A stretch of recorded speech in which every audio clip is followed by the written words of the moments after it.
Assalamualaikum warahmatullahi wabarakatuh. Selamat pagi semuanya. Pada pertemuan sebelumnya kita telah membahas mengenai transformasi yang terdiri dari 4, yaitu ada translasi, ada dilatasi, refleksi, dan ada namanya rotasi. Nah, sebelum kita masuk ke materi hari ini, silakan ingat-ingat kembali kalau translasi itu gimana menentukan hasil bayangannya. Berarti itu kan tinggal ditambah aja. Atau rotasi itu apa rumusnya, kalau pencerminan apa rumusnya, kemudian terakhir dilatasi. Oke. Pada pertemuan hari ini kita akan bahas mengenai komposisi transformasi, dimana kalau komposisi transformasi artinya itu kita mengerjakan 2 atau lebih transformasi secara berurutan. Jadi kalau kemarin itu misalnya yang mudah aja dulu, yaitu mengenai translasi, misalnya titik A ditranslasikan oleh vektor ini, maka hasil bayangannya adalah gitu. Nah, kalau komposisi itu ada 2 kali translasi. Jadi titik A ditranslasikan oleh vektor T1 misalnya, dan setelah itu ditranslasikan lagi dengan vektor ini. Jadi ada beberapa kali translasinya gitu kan. Nah, itulah yang dinamakan dengan komposisi. Komposisi itu dilambangkan dengan bundaran seperti ini. Jadi bundaran seperti ini bacanya T2 komposisi T1. Nah, dalam pengerjaannya kita mulai dari belakang dulu. Berarti kita translasi setiap komposisi itu, misalnya kalau translasi itu, jadi kita translasikan dulu titik A ini terhadap T1, dapat bayangannya, barulah bayangan tersebut kita translasikan lagi dengan T2. Nah, seperti ini. Ada titik pertamanya, titik asalnya. Nah, kita translasikan terhadap vektor T1 terlebih dahulu, dapat bayangannya. Bayangan inilah nanti kita transformasikan lagi mendapatkan bayangan kedua. Nah, di sini T1-nya duluan baru T2. Tapi kita nulisnya T2 komposisi T1. Intinya kalau tulisan seperti ini kita harus mulai dari yang belakang terlebih dahulu.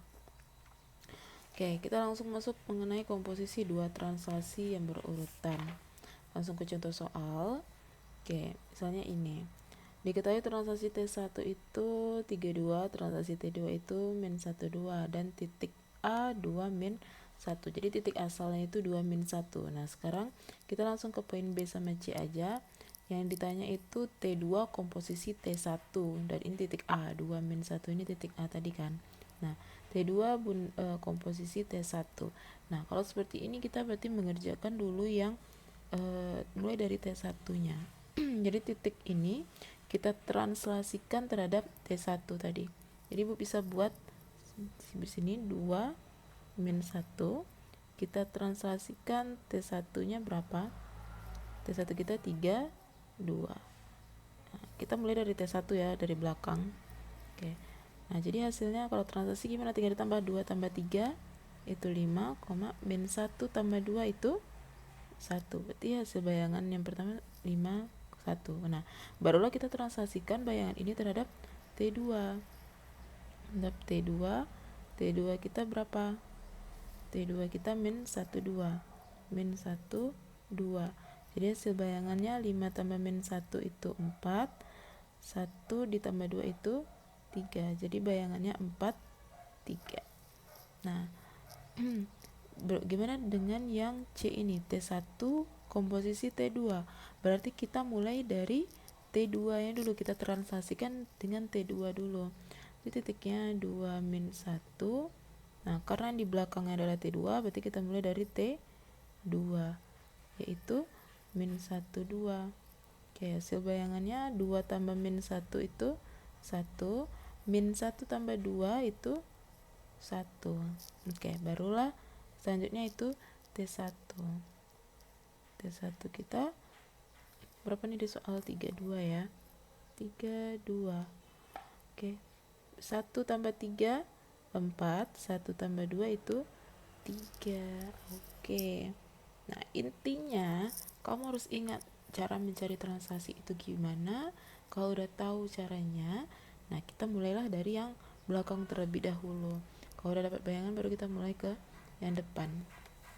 Oke, sama dengan hal ini, dengan latihannya ini, misalnya kita langsung ke ini aja, T2 dalam kurung T1 3-1.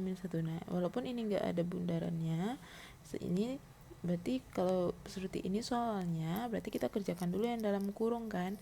Nah, kita kerjakan dulu yang ada di dalam kurung. Nah, kita transaksikanlah dengan T1 terlebih dahulu. Oke, misalnya aja kita ambil yang ini deh, T1 bundaran T2. Nah, berarti kan ada titik awalnya 3-1. Kita transaksikan berarti pertama T1 T2, berarti yang di belakang itu T2. Berarti kita mulai dari T2. T2 kita berapa? 22 ya, 22. Nah, jadi hasil bayangannya adalah 3 tambah 2, 5, min 1 tambah 2, itu 1. Nah, setelah ditransaksikan dengan T2, kita lanjut dengan T1. Berarti bayangan ini T1, T1-nya adalah 1, 1. Jadi hasilnya adalah 5 tambah 1 itu 6, 1 tambah 1 itu 2. Jadi bayangannya, ingat ini yang T1 bundaran T2. Jawabannya adalah 6, 2. Oke, singkat mengenai komposisi transaksi, kita masuk ke komposisi pencerminan. Oke, sebelum lanjut mengenai komposisi pencerminan, silakan lagi tuh diingat-ingat, boleh nih. Oke, rumus pencerminan. Kalau satu kali mencermin, nah masih ingat rumus ini? Kalau titik dicerminkan terhadap sumbu X itu menghasilkan bayangan X min Y, kalau terhadap sumbu Y itu min X Y. Oke, silakan diingat kembali, boleh di screenshot ininya. Ini adalah titiknya, ini sumbu cerminnya, ini hasil bayangannya. Oke, udah, kita lanjut ke komposisi pencerminan. Nah, nggak ada bedanya sebenarnya, sama aja. Kita misal langsung ke contoh soal ini. Nah, kalau ada soal seperti ini, kita pokok mulainya dari belakang, intinya itu. Kalau tetap caranya, kamu harus tahu rumus pencerminan tadi. Kemudian kalau komposisi, kita mulainya dari belakang, berarti. Nah, kita bahas saja satu-satu soalnya. Nomor 1, diketahui titik P 43 tentukan bayangan titik P oleh pencermin terhadap sumbu X, dilanjutkan pencermin terhadap sumbu Y. Kalau soalnya seperti ini, ya udah, ini tetap mulainya kita ikutin alur ini. Berarti dicerminkan dulu terhadap sumbu X. Kalau terhadap sumbu X tadi rumusnya apa? Kalau sumbu X, nanti titik X, Y ini menjadi X, min Y. Kalau terhadap sumbu Y itu jadinya min X, Y. Oke, ingat tadi rumus yang tadi. Jadi kalau terhadap sumbu X, pertama kita cerminkan terhadap sumbu X. Jadi bayangan itu jadi 4, min 3, X, min Y. Nah, kemudian kalau terhadap sumbu Y, nah titik ini tadi dilanjutkan dengan pencerminan terhadap sumbu Y, jadi min X, Y. Jadi min X-nya min 4, Y kita min 3. Jadi jawabannya ini. Jadi kalau seperti ini soalnya, ya kita mulai alurnya dari pencerminan terhadap sumbu X, kemudian terhadap sumbu Y. Nah, kalau soalnya seperti ini, ada komposisinya, ada bundaran seperti ini. Nah, kita mulai dari belakang. Berarti kita cerminkan titik 1, 4 ini terhadap garis X sama dengan 3. Oke, kita ingat, kalau garis X sama dengan 3, nah ini. Kalau X sama dengan K, rumusnya jadi 2K dikurang X, Y. Betul di sini. Jadi kalau X sama dengan K itu jadi apa? Jadi 2K dikurang X, Y kali Y sama dengan H, X, 2H dikurang Y. Nah, ini kalau pencerminan terhadap garis X sama dengan K ini bilangan, rumusnya jadi ini. Kalau Y sama dengan H ini bilangan, bayangannya jadi ini. Nah, kalau soal yang ini, berarti kan kita mulai dari X sama dengan 3. Berarti kita pakai rumus yang ini kan. Nah, jadi 1,4 ini XY-nya. Nah, jadi kita mulailah, berarti bayangan yang pertama itu adalah 2 dikali K kita, berarti X sama kan dengan K berarti X sama dengan T2 kali 3 dikurang X kita 1, Y kita 4. Nah, kita mulai dari yang X sama dengan 3. Jadi dapatnya 2 kali 3, 6. 6 kurang 1 itu 5,4. Ini hasil bayangan jika dicerminkan terhadap X sama dengan 3.